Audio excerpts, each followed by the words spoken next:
Les études de marché définissent ainsi l'acheteur diesel haut de gamme. Cet acheteur a en moyenne 44 ans. Il est donc plus jeune que l'acheteur haut de gamme essence.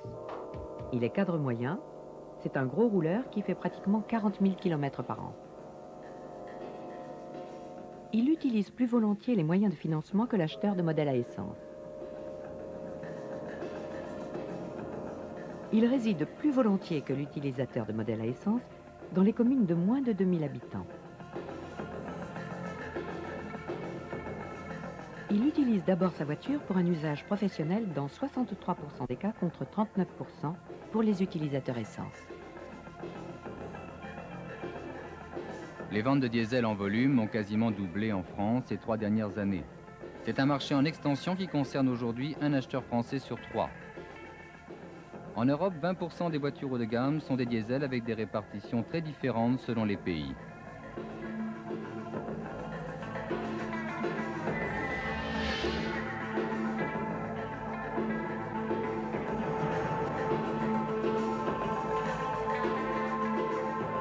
Un marché européen en diesel haut de gamme de 350 000 voitures, immatriculé en 1988, dominé par l'Allemagne, 121 000 voitures, puis par la France, 80 000 voitures.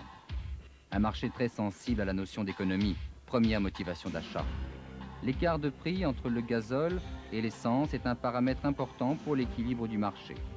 À titre d'exemple, cet écart en faveur du gazole est de 46% en Italie, alors qu'il n'est que de 10% en Grande-Bretagne.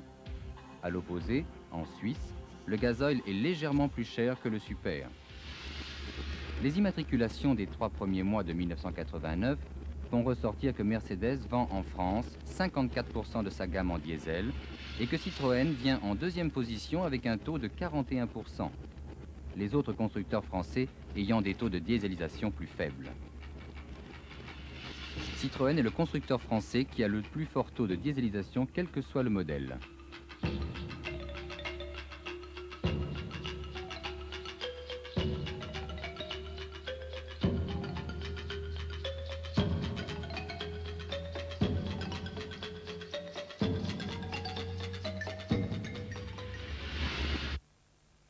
Les 4 versions de la XM Diesel 12 soupapes viennent compléter la gamme essence moins de 4 mois après son lancement.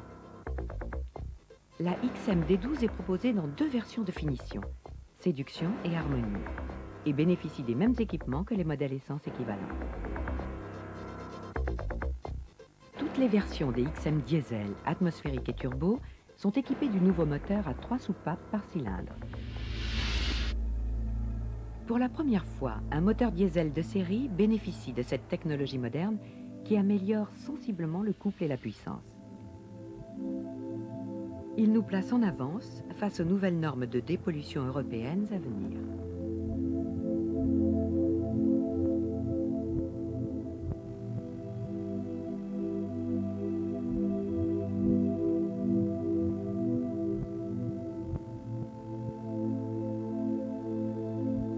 La technique 3 soupapes, dont 2 soupapes d'admission et une d'échappement, permet d'améliorer le remplissage des cylindres, ce qui favorise ainsi l'augmentation du couple moteur et de la puissance, tout en améliorant la dépollution.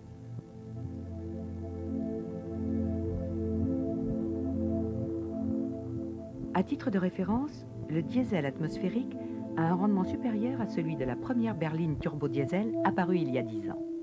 La cylindrée de la voiture est de 2138 cm3. Cette cylindrée, légèrement plus faible que celle des autres véhicules de même catégorie, présente un double avantage. Moteur plus léger et plus d'économie de carburant à puissance égale.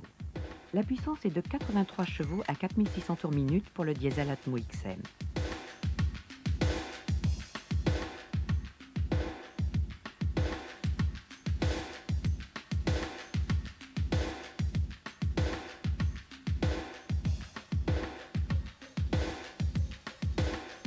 Le couple est élevé, 15,5 mètres-kg à 2000 tours minute seulement. La consommation moyenne normalisée est de 6,6 litres au 100 km.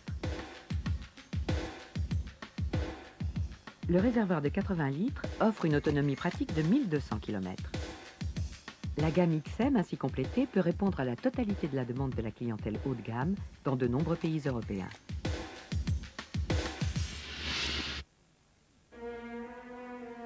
Pour situer la XM D12, nous avons choisi deux véhicules représentatifs du marché des diesels atmosphériques.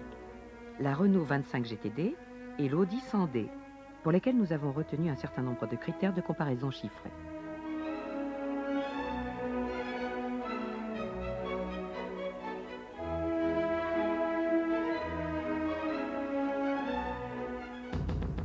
Le moteur diesel atmosphérique qui anime la Renault 25 GTD est le classique 2068 cm3 qui propulsait déjà les Renault 18, Renault 20 et aujourd'hui la Renault 21.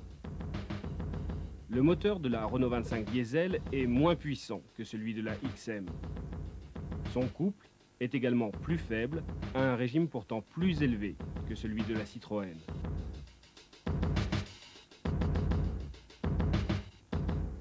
La réputation de mollesse du moteur de la R25 GTD se trouve ici confirmée.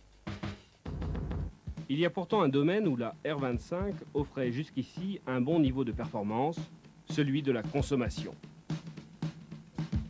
La consommation moyenne est plus élevée que celle de la XM. Le manque de performance du moteur, dès que l'on attaque le relief, arrive à cacher un comportement routier discutable. La R25 est une berline familiale dont l'équipement est complet et le confort général acceptable.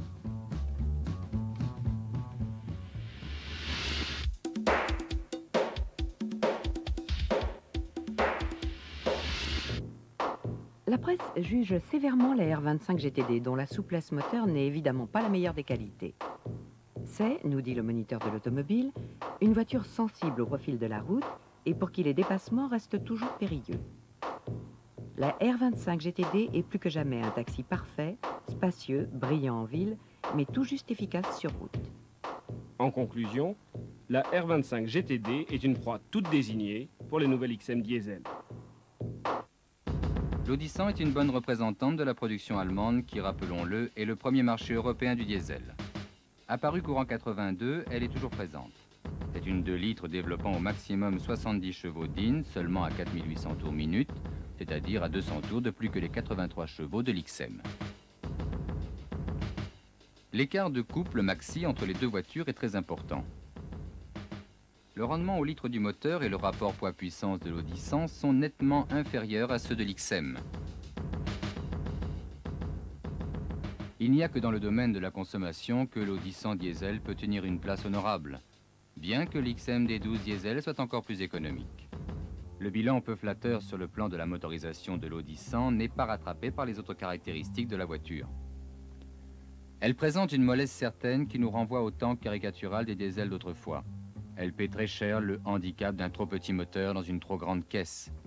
Au chapitre du confort, on note toujours la présence d'un essieu arrière rigide, un amortissement rendu laborieux par le poids du véhicule, associé à une suspension peu révolutionnaire.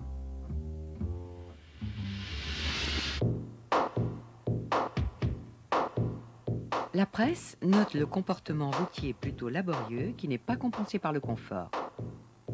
D'autre part, l'équipement succinct cache mal le parti pris de l'austérité, toute germanique.